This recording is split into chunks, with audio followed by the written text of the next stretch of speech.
Okay, sorry guys about the abruptness of the ending on the last video, but I just hate it when the videos go so long because I hate watching those long videos myself.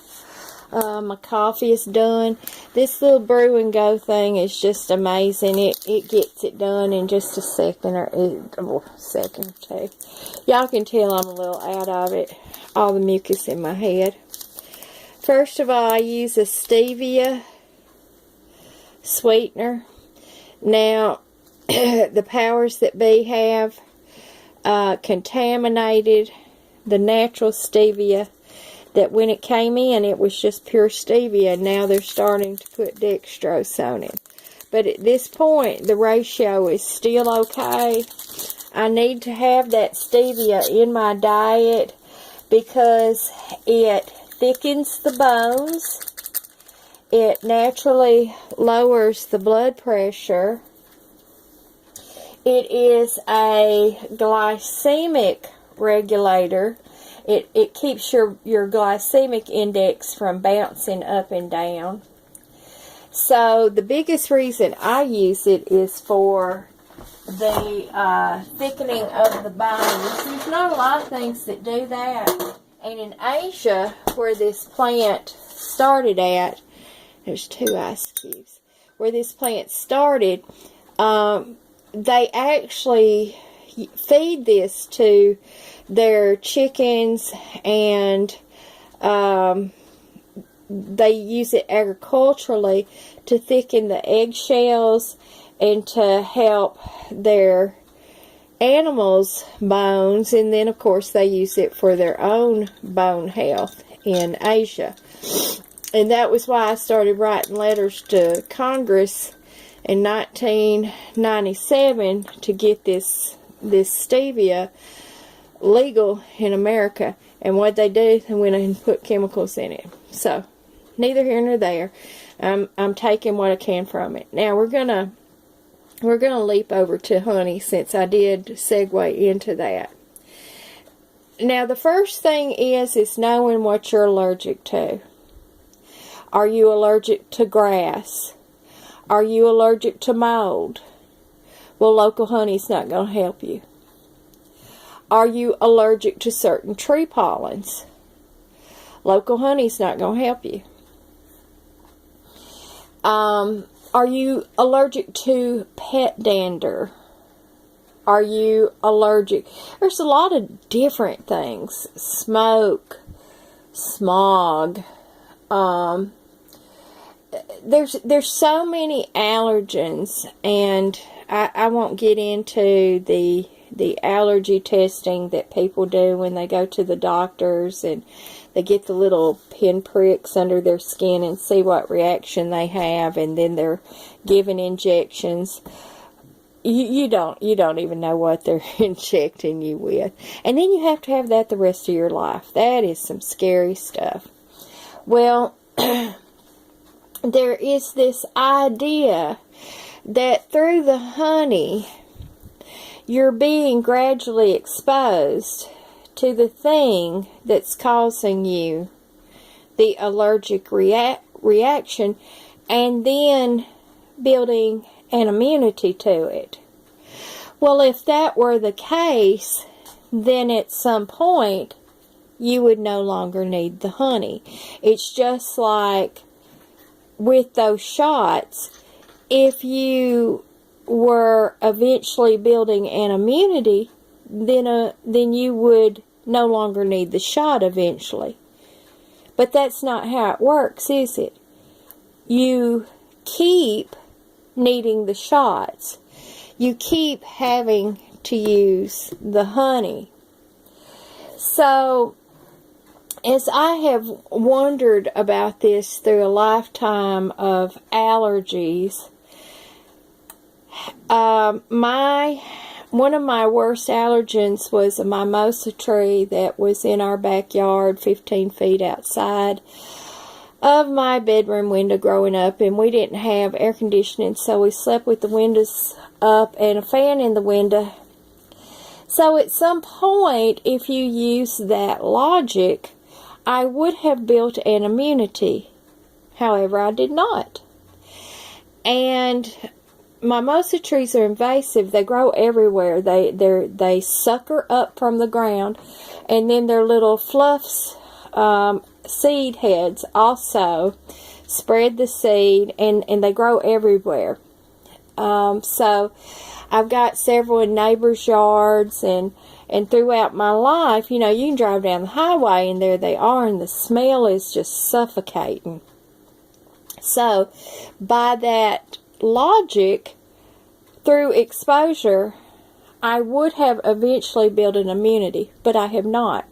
So then let's use logic and then go to, well, maybe there is just a chemical in there, an allergen in there, that I am simply intolerant to. That leads to reason. That is a more logical conclusion. So then what do? To me, that means that you back up and you build the immune system. You boost the immune system. And then, yes, you simply do have to treat the symptoms when and if they arise, which is what I do. Now, I no longer have the kind of effects that I did when I was younger, of wheezing so badly that I could barely walk and be able to catch a breath at the same time. As you can see now, even with my congestion, I am talking even kind of rapidly without wheezing. Well, that's because of these herbs that I have been doing. That is because of the immune boosters. The usnea is one of those that is an immune booster. The polyphenols in the bitter lettuces, the bitter greens, are immune boosters. There are immune boosters in all of these wild greens. The dandelions, the red dock, the chickweed, the wood sorrel, the oxalis. All of these things have immune boosters in them. So I've been doing this now 3 to 5 years. That to me speaks volumes, because that is when I have been getting a handle on these allergies.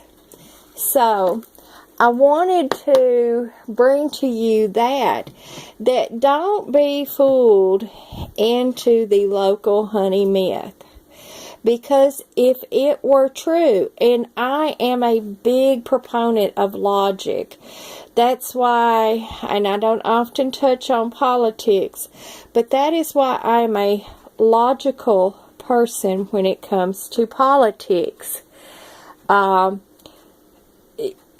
don't get torn away with the latest trend, the latest hysteria, the latest emotion-driven thing. Use logic. Always break it down to logic. Because if you do so, you will not be lost in hysteria and emotion, and that will keep you grounded. I'm also a follower of Stoicism, and Stoicism is one of those things that keeps you grounded, keeps you in routine. Marcus Aurelius wrote a book on meditations, and those are things, again, that are very practical applications for living, is what I would call it. And those things have helped me greatly in the last, I've been doing that for about 10 years.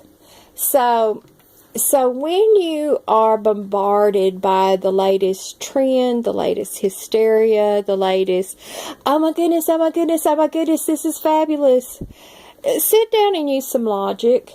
Sit down and put the emotion aside, and put the hysteria aside, and go, let's deduce this. Let's use logic, and let's see what this thing, whatever it is, has to offer us in the way of benefit or damage. So, when you do purchase honey, we'll get back to honey instead of me lecturing. Sorry about that. I don't mean to lecture either, because people do what they know to do. Okay. There are, all over the place in the supermarkets, honey. And what it actually is it's honey flavored corn syrup. Oh my goodness. That, just whoever thought of that should be shot. Actually, should be boiled in a vat of that stuff. While it's cooking up, just go on and chunk them in. That's just disgusting. Make sure it's just honey. Ingredients, honey. And it doesn't matter where it comes from. This is from Argentina, Ukraine, and India. I got it at the Dollar General store. As long as it's honey, it's honey. Now at Sprouts, the nutrition store, they have a variety of honeys that come from the Ukraine and from Argentina. And those honeys have different nutrients in it than local honeys do, because they have different plants and different processing. So they're not bad. So again, make sure your honey is honey. It doesn't matter if it's local honey. And boost your immune system with other wild things. And then do the best you can. And so now I'm going to go suck down my Wild Thing coffee. Ooh, maybe I could market that. No, that's just too much work. I'm not up for that. And guys, we just had a team member put in a 2-week notice. So the chances for me working 12-hour shifts for a while is coming upon us. And so the videos may slack off because of that. So it's very hard to get people to work these days. So but not me. I'll be there with bells on with my team members, taking care of people. So remember, we're going to boost our general health all around. It is a whole body approach. I haven't even touched on mental health and emotional health, because you gotta have something to work with on your body first. So we're going to get into our bodies being whole first, and then maybe someday down the road we'll start getting into the other forms of health. So I'm going to have my coffee, and you guys have a wonderful day. And I do have a couple more videos I'm planning on doing today, if it will warm up. I really veto this 37-degree weather in the last part of April. This is bogus. And so, have a good day. Until next video, remember to eat the wild things and have great health. Goodbye.